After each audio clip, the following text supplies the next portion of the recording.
من الشیطان الرجیم بسم اللہ الرحمن الرحیم والسابقون الاولون من المہاجرین والانصار والذین اتبعوهم بإحسان رضی اللہ عنہم ورضوا عنہ وأعد لهم جنات تجری تحتها الانہار خالدین فیہا ابدا ذلک الفوز العظیم وممن حولکم من الاعراب منافقون ومن اہل المدینة مرضوا علی النفاق لا تعلمهم نحن نعلمهم سنعذبهم مرتين ثم يردون إلى عذاب عظيم وآخرون اعترفوا بذنوبهم خلطوا عملا صالحا وآخر سيئا عسى الله أن يتوب عليهم إن الله غفور رحيم صدق اللہ العظیم۔ آیت نمبر 99 سے لے کر آیت نمبر 102 تک سورہ توبہ ہے، پارہ 11 ہے، سماعت کریں گے۔ والسابقون الاولون من المہاجرین، اور سب سے آگے سب سے پہلے ایمان لانے والے من المہاجرین، مہاجرین والانصار اور انصار سے، والذین اتبعوہم بإحسان، اور جنہوں نے پیروی کی ان کی عمدگی سے،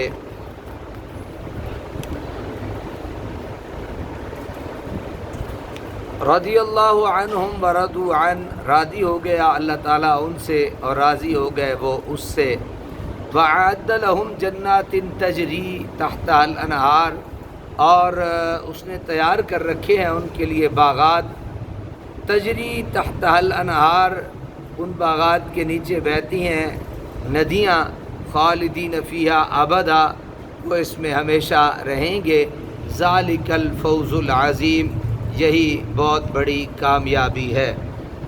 یہاں ان پاک ہستیوں یعنی مہاجرین اور انصار کا ذکر فرمایا جا رہا ہے جنہوں نے اللہ تعالیٰ کے مکرم نبی کی دعوت اس وقت قبول کی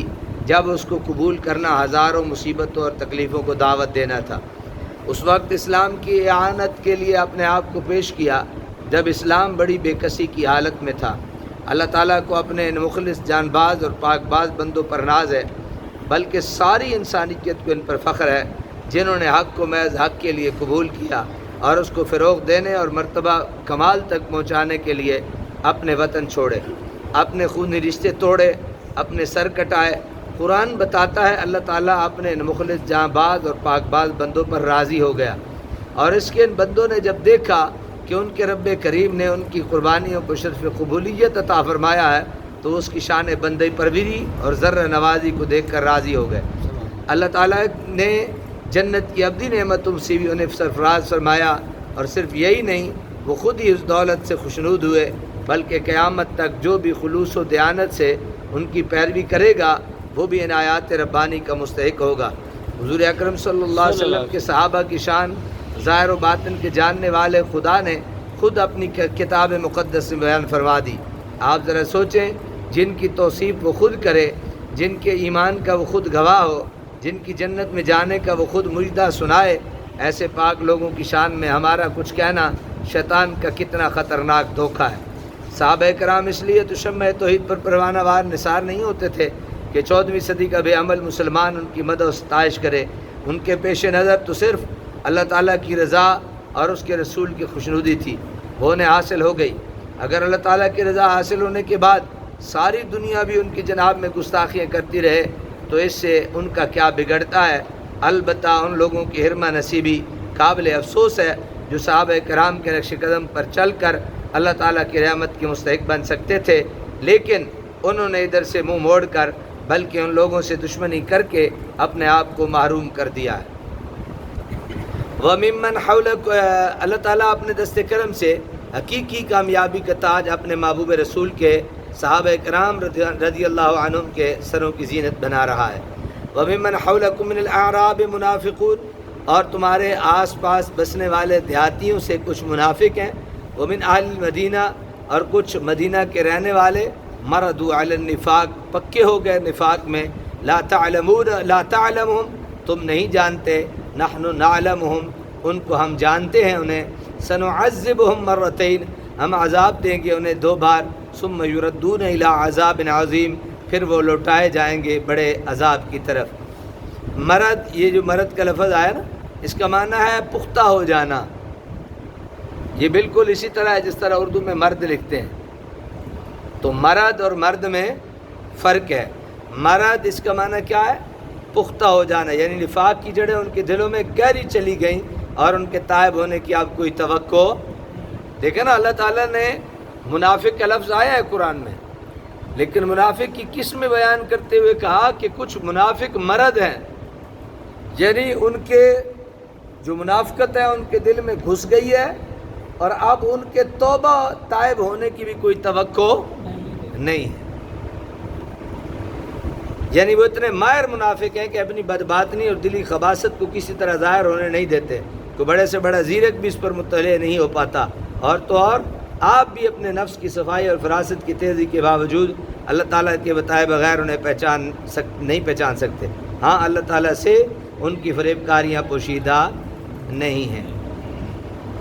وآخرون اعترفوا، اور کچھ لوگ ہیں جنہوں نے اعتراف کر لیا بذنوبہم، اپنے گناہوں کا، خلطوا عملا صالحا، انہوں نے ملا جلا دیے ہیں کچھ اچھے عمل، وآخر سیئا، اور کچھ برے عمل، عسى اللہ، امید ہے کہ اللہ تعالیٰ ان یتوب علیہم، قبول فرمائے ان کی توبہ، ان اللہ غفور الرحیم، بے شک اللہ تعالیٰ غفور الرحیم ہے۔ انہیں دو عذاب دیے جائیں گے، پہلا عذاب تو یہ دیا جائے گا کہ انہیں رسوا کیا گیا۔ حضرت ابن عباس فرماتے ہیں کہ حضور صلی اللہ علیہ وسلم جمعہ کے روز خطبہ دینے کے لیے کھڑے ہوئے، فرمایا اے فلاں اٹھو یہاں سے، نکل جاؤ، تم منافق ہو۔ قام النبی صلی اللہ علیہ وسلم یوم الجمعۃ خطیبا فقال قم یا فلان فاخرج فانک منافق۔ لوگ کہتے ہیں کہ اللہ کے نبی کسی بات سے واقف، خطبہ دینے آئے، فرمایا فلاں کھڑے ہو جاؤ، وہ کھڑا ہوا، فرمایا نکل جاؤ، کیوں؟ کہا تو منافق ہے۔ پھر یا فلان فانک منافق، دوسرے کو بھی کہا نکل جا،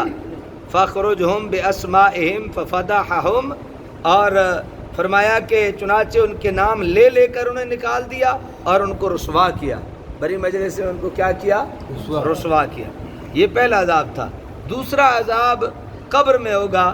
اس حدیث سے واضح ہو گیا کہ اللہ تعالیٰ نے اپنے محبوب کریم کو ان کے منافقین کا علم دے دیا تھا، اس لیے تو حضور نے جمعہ کے دن بھرے مجمع میں ان کا نام لے لے کر نکل جانے کا حکم دیا۔ اور اللہ تعالیٰ جو علم کی نفی ہے، اس کا مطلب یہ ہے کہ حضور صلی اللہ علیہ وسلم کے بتائے بغیر خود بخود انہیں نہیں جانتے تھے، اور ہمارا یہ عقیدہ ہے کہ حضور کے پاس جو علم ہے وہ اللہ تعالیٰ کا سکھایا ہوا ہے۔ تو جب اللہ سکھا دے تو پھر تو کوئی اعتراض باقی بچتا نہیں۔ منافق جو غزوہ تبوک میں شریک نہ ہوئے تھے، ان کا طرز عمل تو یہ تھا کہ جھوٹی قسمیں کھا کر غلط بہانے بنا کر پیش کرتے،